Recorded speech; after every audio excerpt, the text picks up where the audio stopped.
2019 চনত বিটিসিত কোন গাঁৱত কিমানজন মুছলমানে বেদখল কৰি মানে ভূমি বেদখল কৰি আছে ইয়াৰ এটা লিষ্ট হাগ্ৰামা মহিলাৰিয়ে হাইকোৰ্টত জমা কৰিছিল। हाग्रामा महिलारि सारा बीटीसी सरकार शासन खालामनाय समाव जोंनि ट्राइबेल बेल्ट एंड ब्लक हायाव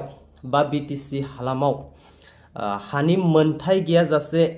बेदखल खालामनाय बा बाहेरनिफ्राय गुबुन जातिफ्रा जोंनि ट्राइबेल बेल्ट एंड ब्लक हायाव जायगा लाफैनाय बा दखल खालामफैनायनि सायाव माबे गामियाव बेसेबां मुस्लिम सुबुंफोरा दखल खालामफैदों बे दखल खालामफैदों बा जायगा लाफैदों बिथांमोनखौ नोजोर होनानै 2019 आव जोंनिनो बारग' सीएम हाग्रामा महिलारि सारा मोनसे मोजां लिस्ट खालामनानै कोर्टआव जमा होदोंमोन। तो बेखौ लानानैनो दिनैहाय सासे व्यक्तिया हाग्रामा महिलारि सारनि सायाव गोख्रों मोनसे सोंखारिदों। नोंथांमोना मोजाङै खोनासंलां आरो भिडिअखौ मोजाङै जोबजासिम नायलां। 2019 চনত বিটিসিত কোন গাঁৱত কিমানজন মুছলমানে বেদখল কৰি মানে ভূমি বেদখল কৰি আছে ইয়াৰ এটা লিষ্ট হাগ্ৰামা মহিলাৰিয়ে হাইকোৰ্টত জমা কৰিছিল। গতিকে যদি মুছলমান মানুহক যদি হাগ্ৰামা মহিলাৰিয়ে ইমান ভাল পায় তেনেহলে 2019 চনত কিয় মুছলমান মানুহৰ গাঁও উল্লেখ কৰি মুছলমান মানুহে বেদখল কৰি আছে বুলি হাগ্ৰামা মহিলাৰি হাইকোৰ্টত কিয় এই লেটাৰখন পঠাইছিল মোৰ এটো কোশ্চেন থাকিল। মোৰ মুখৰ কথা আপোনালোকে বিশ্বাস কৰিব নালাগে। এই কাগজটো আপোনালোকে চাওক। যদি এই মানে কাগজটো মিছা বুলি কোনোৱে প্ৰমাণ কৰিব পাৰে তেনেহলে মই ৰাজনীতি দল আৰু নকৰো। আৰু এই কাগজটো যদি সঁচাই হয় তেনেহলে মুছলমান মানুহে কি যুক্তিত নাঙলত ভোট দিব এই এনসাৰটো বিপিএফৰ মুছলিম লিডাৰ সকলে দিব লাগে। যিসকল লিডাৰে যিসকল নেতাই অসমৰ উচ্ছেদ বিটিসি টানি আনি এই বিটিসিখন গৰম কৰিব বিচাৰিছে সেই অকল বিপিএফৰ নেতাক মই আজি এটা কোশ্চেন কৰিছো বা ইয়াৰ জৰিয়তে কৰি বিটিসিৰ সকলো মুছলমান ৰাইজক মই মানে অৱগত কৰাব বিচাৰিছো এই উচ্ছেদটো কি বস্তু। একচুয়ালি প্ৰমোদ বড়োৱে মুছলমানক বেছি ভাল পায় নে হাগ্ৰামা মহিলাৰিয়ে মুছলমানক বেছি ভাল পায় তাৰে প্ৰমাণ দিবলৈ আজি মই ওলাইছো। গতিকে আপোনালোকৰ ৰাইজৰ মতামত লাগে, লিডাৰৰ মতামত নালাগে। কাৰণ লিডাৰে তো যি ধৰণৰ কাম কাজ কৰি আছে একাংশ বিপিএফত যিসকল লিডাৰে কাম কৰি আছে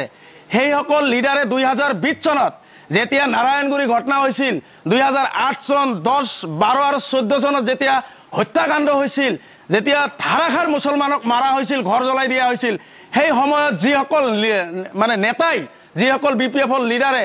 মানে 20 চনত হাগ্ৰামা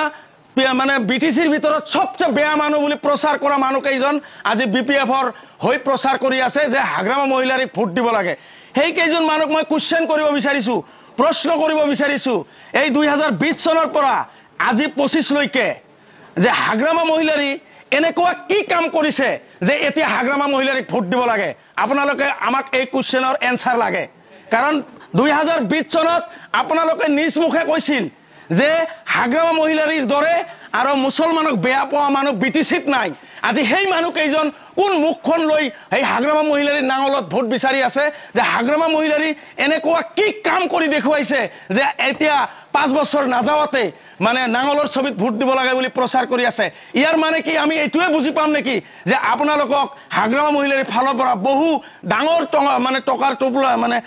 টোপোলাৰে আপোনালোকক কিনি লৈছে বুলি আমি বুজিম নেকি। আৰু যদি আপোনালোকে বিক্ৰী হোৱা নাই তেনেহলে 2020 চনৰ পৰা এই 25 চনলৈকে মুছলমানৰ কাৰণে হাগ্ৰামা কি এনেকুৱা ভাল কাম কৰি দেখুৱাইছে যে আমি হাগ্ৰামা মহিলাৰিক ভোট দিব লাগে। আমি মুছলমান যি কয়জন লিডাৰে 2020 চনত আমাৰ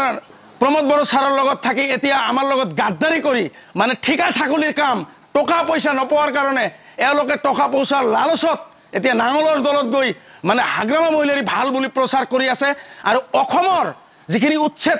এই উচ্ছেদটো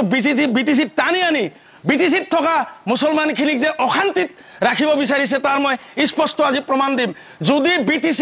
বিটিসিৰ বিপিএফৰ কোনো এজন লিডাৰৰ হাতত ইয়াৰ যদি উত্তৰ থাকে আপোনালোকে যদি উত্তৰ দিব পাৰে ইয়াৰ জৰিয়তে কৰি মই মানে চ্যালেঞ্জ কৰিছো মই এই ইউপিপিএল দল আৰু নকৰো।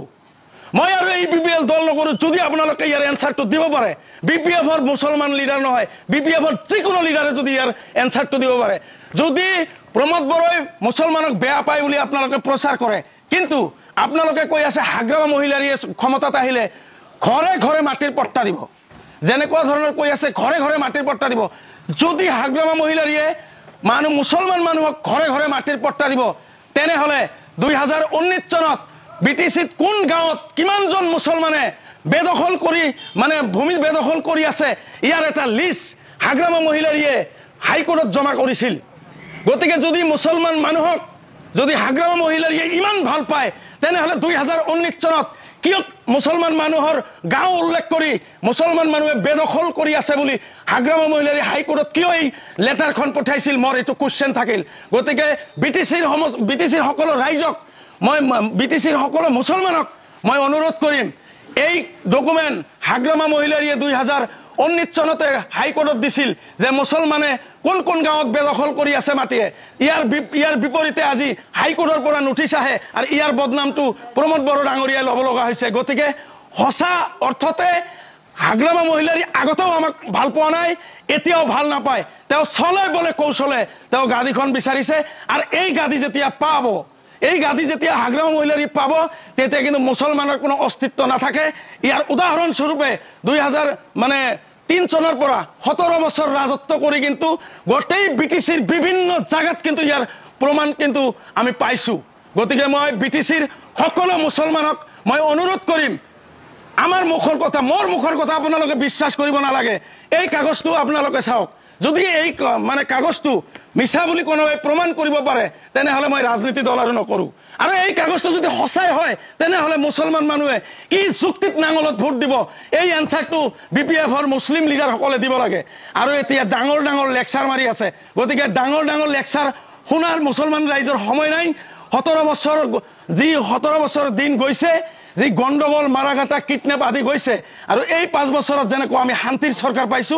আমি মুছলমান হিচাপে এই শান্তিৰ সৰকাৰ আমি ধৰি ৰাখিব লাগে আমাৰ শান্তিৰ সৰকাৰ প্ৰয়োজন আমাৰ প্ৰমোদ বড়ো ডাঙৰীয়াৰ প্ৰয়োজন আমাৰ বিটিচিত মুছলমান সমাজৰ ট্ৰেক্টৰৰ প্ৰয়োজন আছে ইপিপিএলৰ প্ৰয়োজন আছে গতিকে মই সকলো মুছলমান মানুহক বিটিচিত থকা সকলো মুছলমান মানুহক মই অনুৰোধ জনাম 2025ত ইপিপিএল সৰকাৰক অকলে ক্ষমতাত আনাৰ কাৰণে মুছলমান ৰাইজে চেষ্টা কৰিব বুলি আশা ৰাখি সমাপ্ত কৰিছো ধন্যবাদ नोंथांमोना भिडिअनि सायाव मा बुंनो सानो जेनुइनलि कमेन्ट बक्सआव कमेन्ट खालामनो हागोन तो लोगोफोर दिनैनि फुल आपडेट भिडिअआ बेखिनियानोसैमोन जुदि नोंथांमोना भिडिअखौ नायनानै मोजां मोनोबा लाइक कमेन्ट शेयार आरो लोगोसे साबस्क्राइब खालामनो दाबाव लोगोफोर बाय